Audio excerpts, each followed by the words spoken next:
Kami dari kelompok 3. Izin perkenalan ya. Cihuy.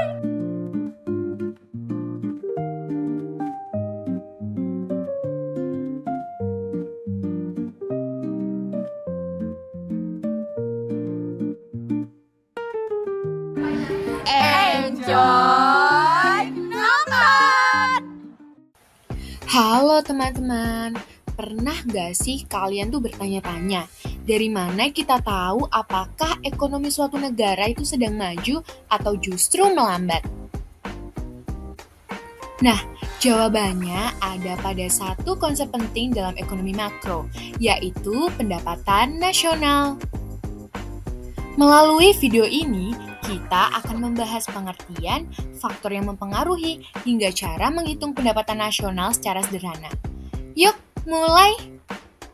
Di sini, kita harus tahu apa sih itu pendapatan nasional? Pendapatan nasional adalah jumlah seluruh nilai barang dan jasa akhir yang dihasilkan oleh seluruh faktor produksi dalam suatu negara selama 1 tahun. Dengan kata lain, ini adalah ukuran seberapa besar kegiatan ekonomi suatu negara. Kalian tahu nggak kenapa menghitung pendapatan nasional itu penting? Nah, sini aku jelasin. Jadi, menghitung pendapatan nasional itu penting karena yang pertama, untuk mengukur kemakmuran suatu negara. Artinya, kalau pendapatan nasional itu naik, berarti negara itu makin banyak menghasilkan barang dan jasa. Dengan begitu, penghasilan masyarakat pun ikut naik. Nah, yang kedua, untuk mengetahui struktur ekonomi. Maksudnya, biar kita itu bisa tahu sektor mana yang paling besar pengaruhnya buat ekonomi negara. Entah itu pertanian, industri, ataupun jasa. Nah, yang ketiga, untuk membandingkan kinerja ekonomi antar waktu atau antar negara.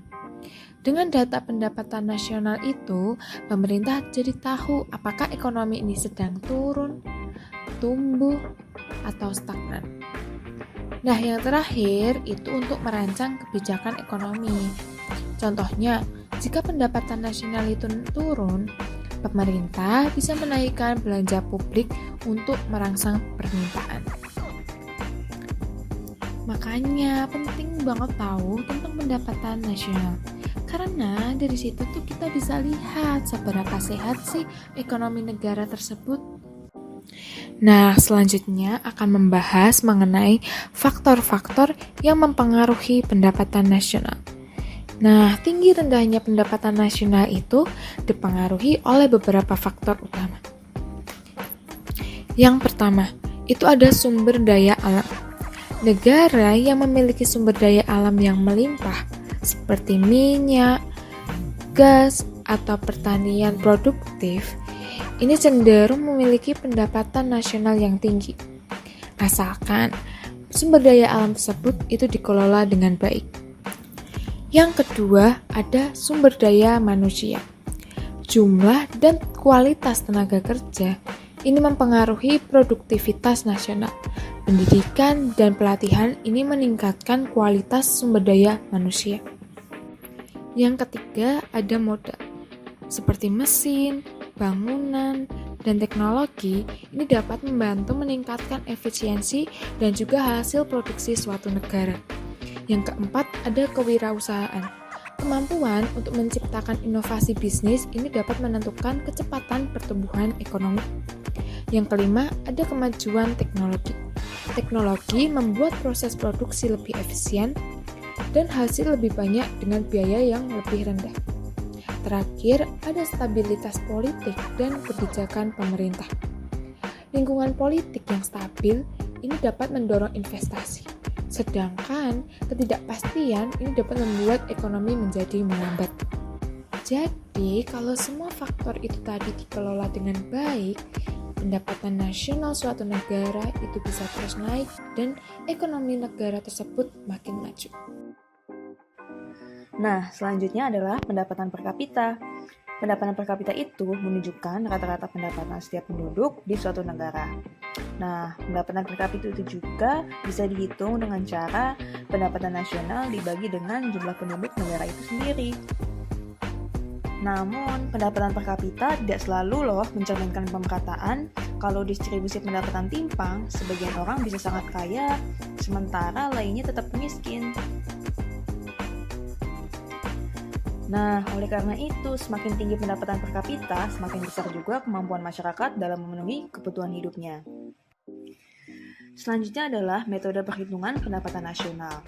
Nah, kalian tahu nggak sih kalau dalam metode perhitungan ini ada 3, tetapi yang sering kita pakai hanya 2, yaitu metode pendapatan dan metode pengeluaran. Metode pendapatan atau income approach menghitung seluruh pendapatan yang diterima faktor-faktor produksi dengan cara menambah upah, sewa, bunga, laba, pajak tidak langsung, dan dikurangi subsidi. Metode ini menyoroti siapa yang menerima pendapatan. Nah, selanjutnya adalah metode pengeluaran atau expenditure approach, yaitu metode yang menghitung seluruh pengeluaran untuk membeli barang dan jasa akhir dengan cara menjumlahkan semua konsumsi rumah tangga, investasi, pengeluaran pemerintah, dan ekspor impor. Selanjutnya, kita akan membahas komponen-komponen pendapatan nasional. Pendapatan nasional terdiri dari beberapa komponen yang saling berhubungan, yaitu GDP, GNP, NNP, RNI, BI, dan DI. Yuk kita bahas satu persatu. Komponen yang pertama ada GDP, yaitu Gross Domestic Product atau Produk Domestik Bruto. Adalah nilai barang dan atau jasa suatu negara yang dihasilkan oleh faktor-faktor produksi milik warga negara tersebut dan warga negara asing yang tinggal di negara tersebut. GDP menekankan pada lokasi produksi barang dan jasa tersebut. Selama masih berada di dalam wilayah suatu negara, maka masuk dalam perhitungan GDP negara tersebut. Contohnya, perusahaan Jepang yang beroperasi di Indonesia akan tetap masuk ke perhitungan GDP Indonesia karena produksinya terjadi di dalam negeri. Rumus menghitung GDP yaitu pendapatan WNI di dalam negeri ditambah pendapatan WNA di dalam negeri. Yang kedua, GNP, yaitu Gross National Product atau Produk Nasional Bruto, adalah nilai barang dan atau jasa yang dihasilkan oleh faktor-faktor produksi milik warga negara yang tinggal di dalam negeri dan yang berada di luar negeri, tetapi tidak termasuk orang asing yang tinggal di negara tersebut.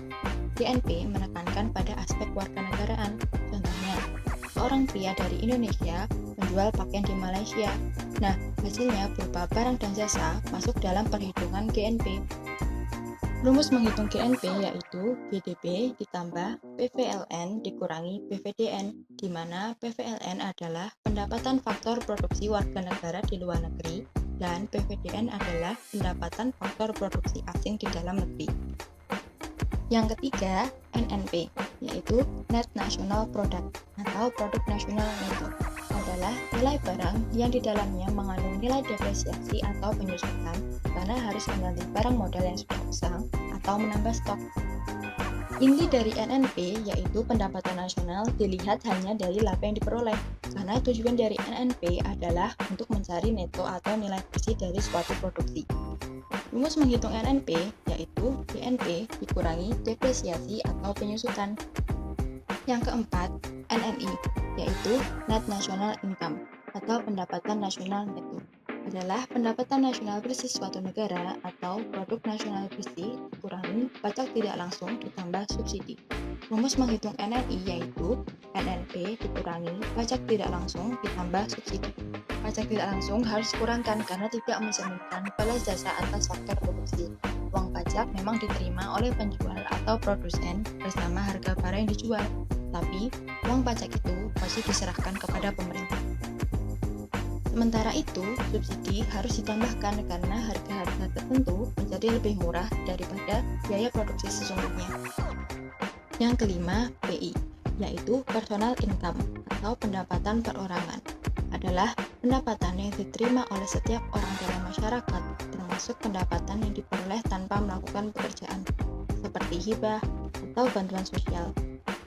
Rumus menghitung PI yaitu NNI ditambah transfer payment dikurangi laba ditahan ditambah iuran asuransi ditambah pajak perseroan ditambah iuran jaminan sosial. Yang keenam, DI, yaitu Disposable Income atau pendapatan disposable.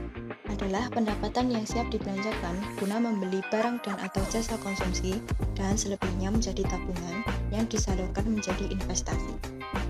Rumus DI yaitu PI dikurangi pajak langsung. Jadi, PDB atau Produk Domestik Bruto adalah nilai total semua barang dan jasa yang dihasilkan di dalam negara selama 1 tahun. Dari angka inilah kita bisa tahu seberapa cepat ekonomi tumbuh dan bagaimana kesejahteraan masyarakat berubah. Nah, ternyata PDB bisa dihitung dengan 2 cara loh, yaitu PDB nominal dan PDB real. PDB nominal dihitung berdasarkan harga berlaku, sehingga belum memperhitungkan inflasi. Sementara itu, PDB real menggunakan harga konstan, artinya sudah disesuaikan dengan inflasi agar mencerminkan pertumbuhan ekonomi yang sebenarnya.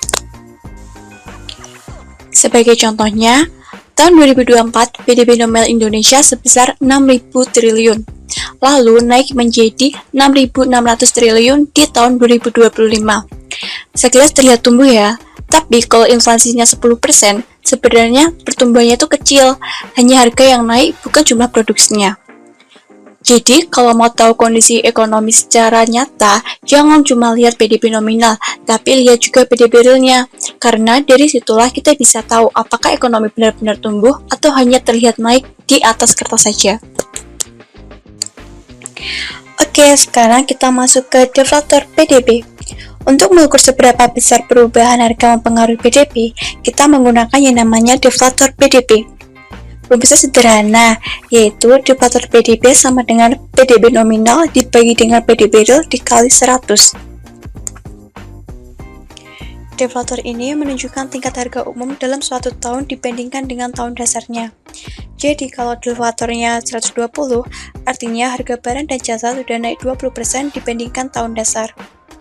Melalui deflator PDB inilah kita bisa melihat apakah PDB disebabkan oleh pertumbuhan produksi yang nyata atau hanya karena harga-harga yang meningkat.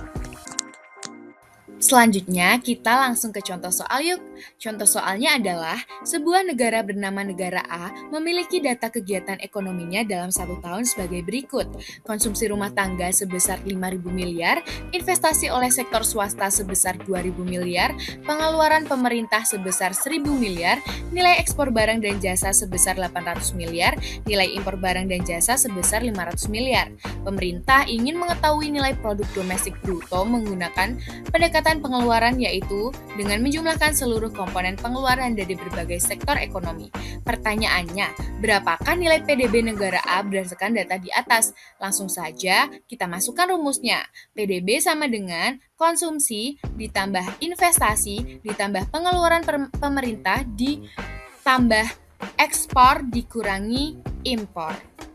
Nah, selanjutnya langsung aja kita masukin. PDB sama dengan 5.000 ditambah 2.000 ditambah 1.000 ditambah 800 dikurangi 500. Hasilnya yaitu 8.300. Nilai produk domestik bruto negara A adalah 8.300 miliar. Pendapatan nasional bukan sekedar angka ekonomi, tetapi gambaran nyata kerja keras seluruh rakyat Indonesia. Dengan memahami konsep ini, kita bisa tahu bagaimana kebijakan ekonomi, produktivitas, dan kesejahteraan saling berkaitan.